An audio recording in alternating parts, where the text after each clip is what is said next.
নমস্কাৰ বন্ধু বান্ধৱীসকল, ভালে কুশলে আছেনে সকলোৱে। এয়া হৈছে নলবাৰী ৰাস গণেশ মন্দিৰৰ সন্মুখতে জুবিনদাৰ লাইটিং কৰিছে গেটখনত। তাৰপিছত এয়া হৈছে হৰি মন্দিৰ গেট। 92 সংখ্যক নলবাৰী ৰাস। পোনপ্ৰথমে আমাৰ দশৱতাৰে দেখুওৱা হৈছে। তাৰপাছত আৰু জানেই সকলোৱে ইয়াত মূৰ্তি ৰাসেই হয়।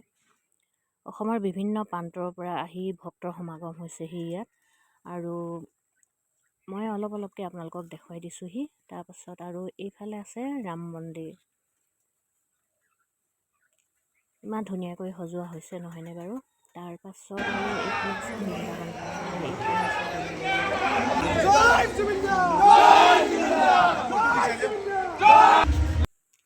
জুবিনদাৰ অনুৰাগীয়ে জুবিনদাৰ ধ্বনিৰে ভিতৰত প্ৰৱেশ কৰিছে। আৰু এয়া হৈছে 92 সংখ্যক ৰাস, যিহেতু সেইকাৰণে ইয়াত 92ডাল ফ্লেগেৰে ইয়াত ধুনীয়াকৈ উৰুৱাইছে ইয়াত।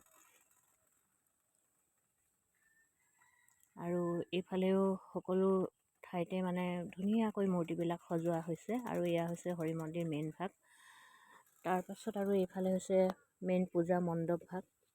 আৰু পূজাৰীয়া পূজা কৰিয়ে থাকে। আৰু এইফালে হৈছে জুবিনদাৰ 52 ফুট উচ্চতাৰে বনাইছে জুবিনদাৰ গীটাৰখন।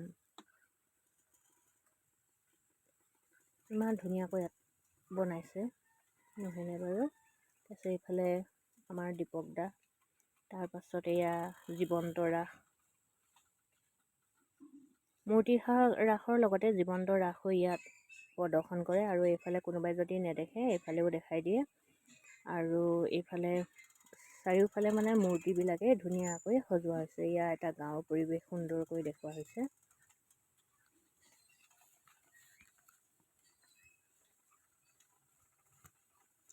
তাৰপিছত এইফালে আছে আমাৰ ভাৰতত থকা নদীবিলাকৰ কেনেকৈ কি বৈছে সুন্দৰকৈ ইয়াত প্ৰদৰ্শন কৰি দেখুৱাইছে। আৰু এইফালে আমাৰ জুবিনদাৰ কেছেটসমূহ ইয়াত প্ৰদৰ্শন কৰিছে।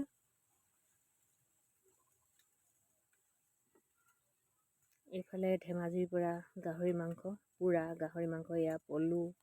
তাৰপাছত আৰু এয়া মাছ। তাৰপাছত এয়া হৈছে মিছা মাছ, নলবাৰী ভাষাত নিচলা মাছ।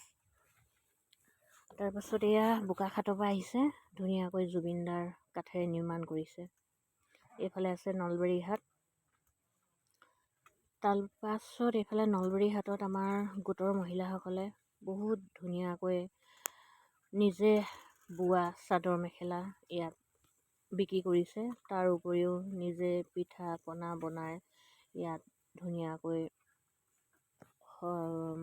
বিক্ৰী কৰিছে। এয়া আমাৰ গোটৰে হয়। মহিলাসকলে ইয়াত বহুত কষ্টৰে ইয়াত চাহ যোগান ধৰি আছে। আৰু এইটো হৈছে মেলাৰ আটাইতকৈ ভয়ংকৰ, গোটেই পালকি খুৱাই দিয়ে। মেলাৰ ভিতৰত আটাইতকৈ ভয়ংকৰ এইটোৱেই যন্ত্ৰ।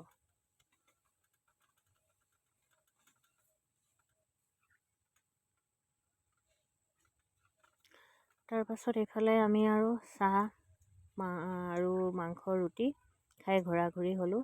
আজিলৈ সকলোকে বাই বাই জনাম।